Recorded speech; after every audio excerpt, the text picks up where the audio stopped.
আসসালামু আলাইকুম, স্বাগত জানাচ্ছি আরটিভির মধ্যাহ্নের সংবাদে। আপনাদের সঙ্গে আছি আমি সিনথিয়া রহমান।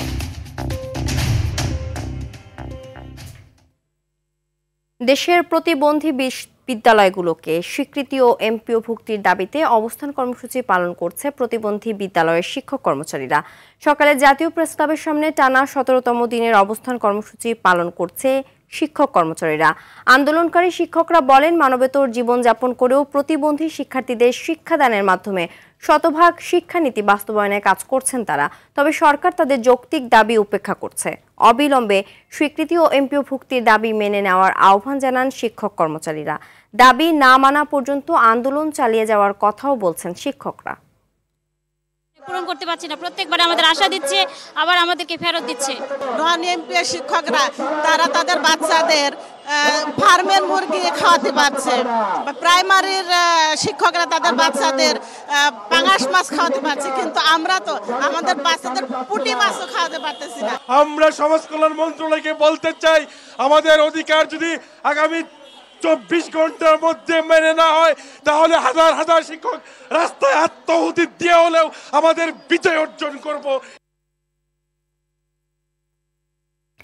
এ বিষয়ে জানাতে রাজধানীর জাতীয় প্রেস ক্লাবের সামনে আছেন সহকর্মী হাসান মাহমুদ। তার কাছ থেকে জেনে নেব সেখানকার সবশেষ অবস্থা। হাসান, এমপিও ভুক্তির দাবিতে তো শিক্ষকরা আন্দোলন করছেন, এখন পর্যন্ত কি সরকারের পক্ষ থেকে কোনো বার্তা পেয়েছে তারা? সার্বিক পরিস্থিতি জানাবেন। জি, আমি এখন জাতীয় প্রেস ক্লাবের সামনে দাঁড়িয়ে আছি। সারা দেশ থেকে প্রতিবন্ধী বিদ্যালয়ের শিক্ষক কর্মচারীরা টানা ১৭ দিনের মতো কিন্তু তারা এই জাতীয় প্রেস ক্লাবের সামনে অবস্থান কর্মসূচি পালন করে আসছেন। এর আগে কিন্তু তারা সচিবালয়ে লং মার্চ টু সচিবালয় কর্মসূচি পালন করেছেন। সেখান থেকে তারা আশা অনুরূপ কোনো ফলাফল না পেয়ে তাদের এই অবস্থান কর্মসূচি কিন্তু তারা চালিয়ে যাচ্ছেন।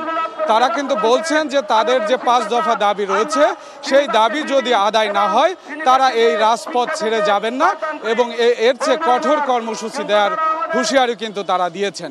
আমরা যদি এখানে কথা বলতে চাই এখানকার যে আন্দোলনের যে নেতৃত্ব দিচ্ছেন তার সঙ্গে, আপনাদের যে এই আন্দোলন চালিয়ে যাচ্ছেন, এখন পর্যন্ত কি আপনারা কোনো আশা অনুরূপ কোনো কিছু জানতে পেরেছেন কিনা? না, আপনারা নিশ্চয়ই অবগত আছেন, আজকে আমাদের ২৩তম অবস্থান কর্মসূচি অব্যাহত রেখেছি, কিন্তু এখনো পর্যন্ত সমাজ কল্যাণ মন্ত্রণালয় থেকে আমাদের কিছু জানানো হয়নি। আমরা বারবার যোগাযোগ করার চেষ্টা করা হয়েছে, আমরা উপদেষ্টা এবং সচিব মহোদয়ের সাথে কথা বলেছি, কিন্তু আমাদের এই বিদ্যালয়গুলোর স্বীকৃতি এবং এমপিওর বিষয়ে কোনো সিদ্ধান্ত দেওয়া হয়নি। আপনারা এই অবস্থান কর্মসূচি কতদিন পর্যন্ত চালিয়ে যাবেন এবং সরকারের কাছ থেকে কোনো আশ্বাস পেয়েছেন কিনা? আমরা আমাদের অবস্থান কর্মসূচি আগামী ৭২ ঘন্টার সময় দিয়েছি সরকারকে। এর মধ্যে যদি আমাদের দাবি মানা না হয়, আগামী রোববার আমরা লং মার্চ টু সচিবালয় অবরুদ্ধ করে আমাদের দাবি আমরা আদায় করতে বাধ্য হব।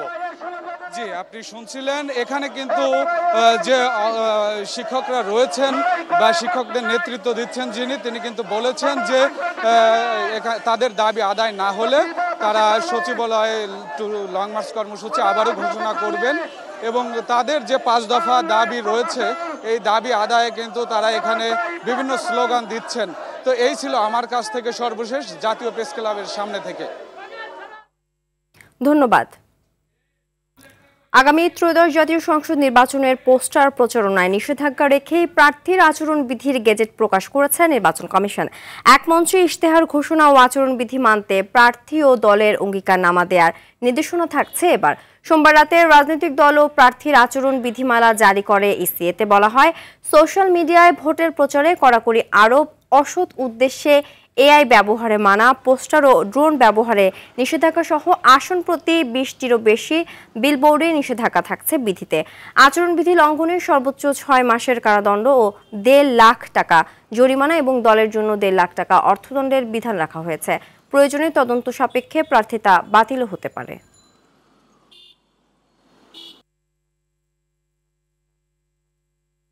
নির্বাচনকালীন তত্ত্বাবধায়ক সরকার ব্যবস্থা ফেরাতে আপিলের রায় আগামী ২০ নভেম্বর। প্রধান বিচারপতি ডক্টর সৈয়দ রেফাত আহমেদের নেতৃত্বাধীন ৭ বিচারপতির পূর্ণাঙ্গ বেঞ্চে এদিন ঠিক করা হয়। এর আগে রাষ্ট্রপক্ষ তাদের শুনানি শেষ করে। তার আগে শুনানি করে বিএনপি, জামায়াত সহ আপিলকারী সব পক্ষ। আজ দ্বিতীয় ধাপে আপিলকারীর আইনজীবীরা তত্ত্বাবধায়ক সরকার ব্যবস্থা ফেরানোর পক্ষে যুক্তি তুলে ধরছেন।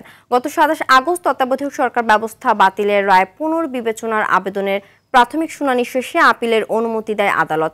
এর প্রেক্ষিতে বিএনপির মহাসচিব মির্জা ফখরুল ইসলাম আলমগীর, জামায়াতের সেক্রেটারি জেনারেল অধ্যাপক মিয়া গোলাম পরোয়ার ও সুজন সম্পাদক বদিউল আলম মজুমদার সহ 8 ব্যক্তি আপিল করেন।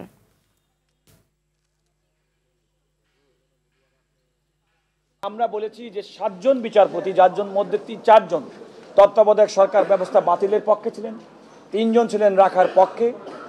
আমি ফাইনালি যেটা বলেছি আদালতের সামনে, যেহেতু সংবিধান এবং আমাদের আইন মোতাবেক সুপ্রিম কোর্টের আপিল বিভাগের তার ইতিপূর্বে প্রদত্ত কোনো রায় বা আদেশ পুনর্বিবেচনা রিভিউ করার ক্ষমতা আছে, সেই ক্ষমতা বলে ওনারা এই রায়টি পুনর্বিবেচনা করতে পারেন। মোকামে সরবরাহ কম অজুহাতে একদিনের ব্যবধানে দিনাজপুরের হিলিতে আবারও বেড়েছে দেশি পেঁয়াজের দাম। কেজি প্রতি 5 থেকে 10 টাকা বেড়ে বিক্রি হচ্ছে 85 থেকে 95 টাকা দরে। ভারত থেকে পেঁয়াজ আমদানি না হলে দাম আরও বাড়ার আশঙ্কা করছেন খুচরা ব্যবসায়ীরা। এদিকে পাবনার ঈশ্বরদীতে পাইকারি বাজারে প্রতি কেজি পেঁয়াজ বিক্রি হচ্ছে প্রায় 100 টাকা কেজি দরে। গত সপ্তাহের শুরু থেকে জেলায় পেঁয়াজের দাম বেড়েছে অন্তত 35 থেকে 40 টাকা। দাম বৃদ্ধিতে বিপাকে পড়েছেন সাধারণ ক্রেতারা।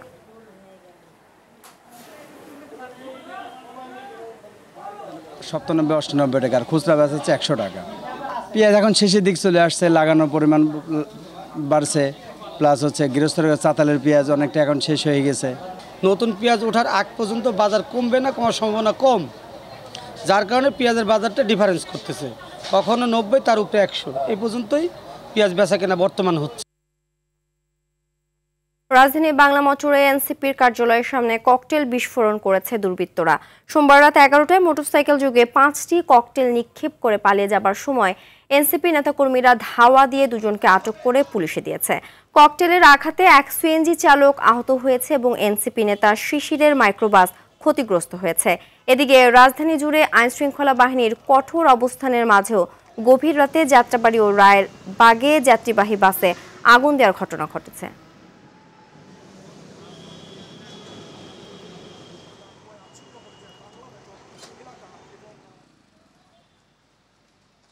বাইক এসে এখানে মূলত প্রথমে ককটেলটা বিস্ফোরণ করে, তখন আমাদের মহানগরের যুগ্ম সমন্বয়কারী মোস্তাক আহমেদ শিশির ভাই, উনি এখানে ছিলেন, ওনার গাড়ি নিয়ে চেস করে সামনে যে ওকে হচ্ছে মূলত মানে আটক করা হয়। আমি প্যাসেঞ্জারের জন্যই দাঁড়াইছিলাম, হঠাৎ করে দিয়েছি বিকট শব্দ, আমি আতঙ্কিত হয়ে আমি দৌড় মেরে চলে গেছি উপরের দিকে। তো তারপরে দেখি যে আমার এই জায়গায় যন্ত্রণা হয়, তো তারপরে আমি খেয়াল করে দেখলাম যে আমি আহত।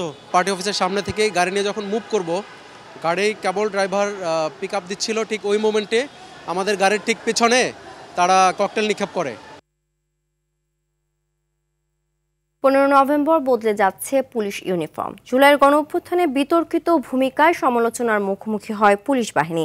5 আগস্ট পরবর্তী নিরপরাধ পুলিশ সদস্যদের মনোবল ফেরাতে বাহিনীটি নানা সংস্কারের একটি পোশাক পরিবর্তন।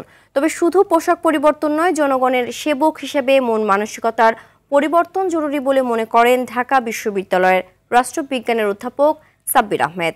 আর পুলিশ সদর দপ্তরের দাবি, সবকিছুর ঊর্ধ্বে উঠে জনকল্যাণে কাজ করাই বাহিনীর লক্ষ্য। আরও জানাচ্ছেন জাহিদ রহমান।